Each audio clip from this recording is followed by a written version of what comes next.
नए जीवात्माओं सबों का मेरा प्रणाम है।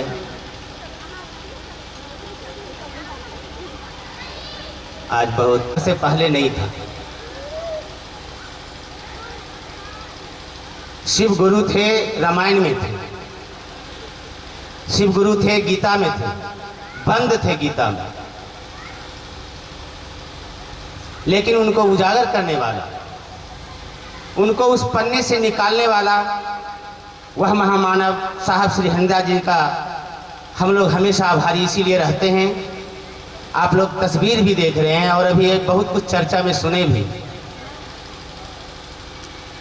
उन्होंने जिस जिसका नाम लिया, मैं आप लोगों को बताना चाहता हूं कि उसी भगवान का प्रचार करके लोगों ने विशेष ख्याति पाई, इतना ख्याति पाई जिसका वर्णन नहीं हो सकता, चाहे वह कोई भी हो।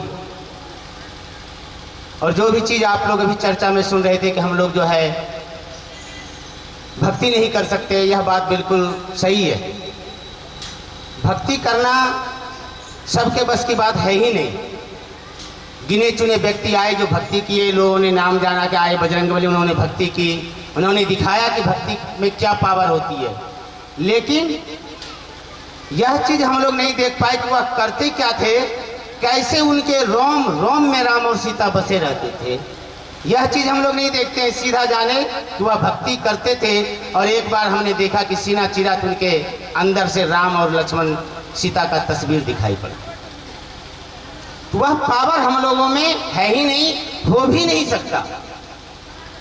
लेकिन यह शिव चर्चा जो है कहता है कि मास्टर किसी को कुछ नहीं कहता, सिर्फ ज्ञान देता है और आप लोगों को लेने के लिए आना चाहिए। कहता है स्कूल में पढ़ने तो सब विद्यार्थी जाता है, कलेक्टर कोई कोई बनता है।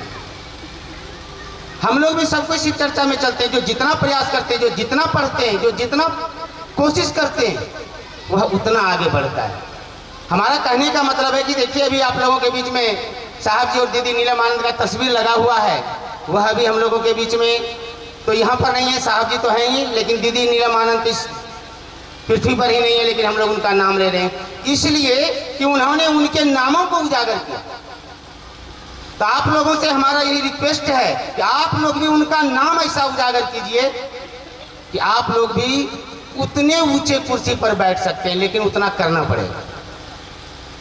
कहा गया है कि उनके जितने स्वरूप हैं सबकी पूजा होती है, उनका एक स्वरूप गुरु का भी है। साहब जी शिष्यानुभूति में लिखे हैं कि उनके शिष्य नगण्य रूप में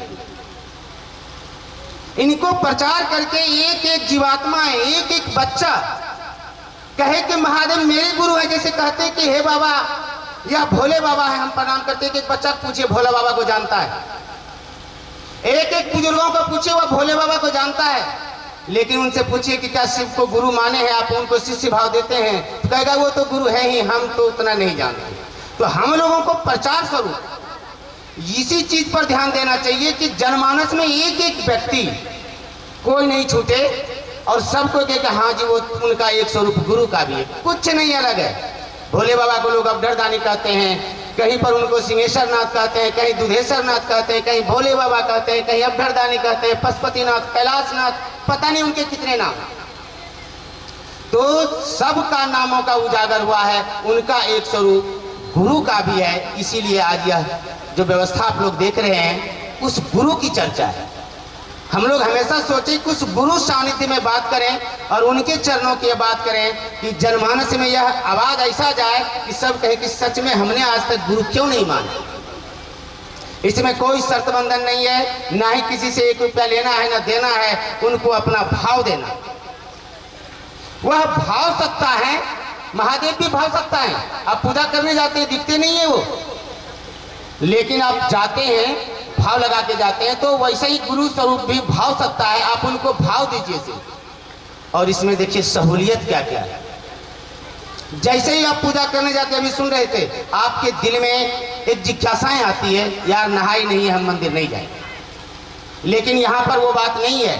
आप जिस हालात में हैं, जिस स्थिति में हैं, महादेव को गुरु मान सकते हैं और उनसे दया मांग सकते हैं। अभी कह रहे थे गुरु भाई जॉब करने जाते हैं, लोग घर में काम करते हैं, हम लोग हमेशा चर्चा में कहते हैं आप लोग रोटी का आटा गूंथते हैं, उनसे दया मांगिए, मन दया मांगे।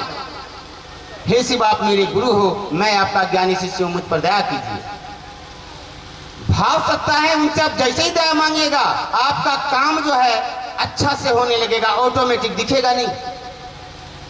और जैसे ही आप पूजा पद्धति से जुड़ते हैं, आप जिस दिन बीमार पड़ जाते हैं उस दिन आप मंदिर नहीं जाते, पूजा करने का मन नहीं करता, क्योंकि मन भटक जाता है।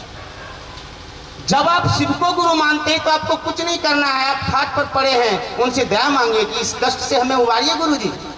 मैंने आपका काम किया, आप शान से उनसे लड़ सकते हैं, साहब जी कहते हैं उनसे आपको लड़ने का अधिकार है, लेकिन कब? जब आप उनका काम करेंगे तब, और वह उबारते हैं यह देखने को मिलेगा जब आप कीजिएगा तब। बहुत गुरु भाई हैं यहाँ पर, कहेंगे आपको, अनुभूत उसको बोलते हैं कि हमने नहीं किया यह काम हो कैसे गया, हमने तो बहुत किया लेकिन काम हुआ नहीं, यही सब उनकी खेला। तो जैसे ही आप शिव को गुरु मानते हैं आपको कुछ नहीं करना है। जो भी यहाँ पर नई जीवात्मा है, हम लोगों का एक ही उद्देश्य होता है, आप लोगों से भी यही रिक्वेस्ट रहेगा कि जनमानस में कहिए कि ना कुछ लेना है ना कुछ देना है, शिव को गुरु मानिए, उनसे दया मांगे। जैसे ही आप दया मांगेंगे आपका मुंह खुलेगा, आप एक दूसरे को बताने लगेंगे। साहब जी कहते हैं कि सबको जो है गप सबके मास्टर होते हैं, गप करो तो महादेव का क्या करोगे, महादेव गोरे हैं, महादेव काले हैं। एक दिन ऐसा ही करो, दूसरे दिन से उनके गुणगान करोगे और वही चर्चा कहलाएगा और कहेगा यार बहुत बढ़िया बात हो, गुरु बहन बता रही थी, महादेव को गुरु मांगे। ना कोई शर्त है, ना कोई बंधन है, ना कोई जाति बिरादरी का भेदभाव है। जहां भी हैं जिस हालात में उनसे दया मांगिए और उनका शिष्य बनिए, शिष्य का भाव दीजिए, वो तो गुरु पहले से थे। और साहब जी का ऋणी में हम लोगों ने आप लोगों से बता दिया कि उस पन्ना से निकाल करके उन्होंने इस जनमानस में दिया कि हम लोग अभी एकत्रित हुए हैं शिव चर्चा के रूप में, कि महादेव का गुरु स्वरूपों का चर्चा है। महादेव के भोले बाबा का तो बहुत कुछ सुने, बहुत भजन सुने हैं, यहाँ पर आप गुरु स्वरूपों का चर्चा सुनते हैं, भजन सुनते हैं। तो तीन ही काम है, सब कोई तीन काम ही बताएगा, कोई चौथा नहीं बताएगा, तो मैं कहाँ से चौथा बताऊंगा। पहला में दया मांगना है, दूसरा में उन्हीं का गप सप करना है, वही चर्चा कहलाता है। नमः शिवाय से जप करना है, भी गुरु भाई बता रहे थे। हम लोग कहते हैं देखिए 108 बार हम लोग नमः शिवाय करते हैं, और इसकी विशेष बात है कि क्यों 108 बार करते हैं, नमः शिवाय क्यों करते हैं, सभी गुरु भाई आएंगे बताएंगे, किसी किसी विषय वस्तु पर मन संचालक हैं वो रखेंगे। हम ओम क्यों नहीं लगाते हैं, नमः शिवाय में आखिर क्या विशेष बात है जो कि हम नमः शिवाय से अपने गुरु शिव को प्रणाम करते हैं, ये सब सीखने का प्रयास है। और हम लोग हमेशा कहते हैं कि गुरु चरणों में आइए, गुरु जी आपको जीवन जीने की कला सिखा देंगे। इसी वाणी को मैं अपने गुरु के चरणों में रखते हैं। पुनः आप सबों को प्रणाम करता हूँ। हेलो।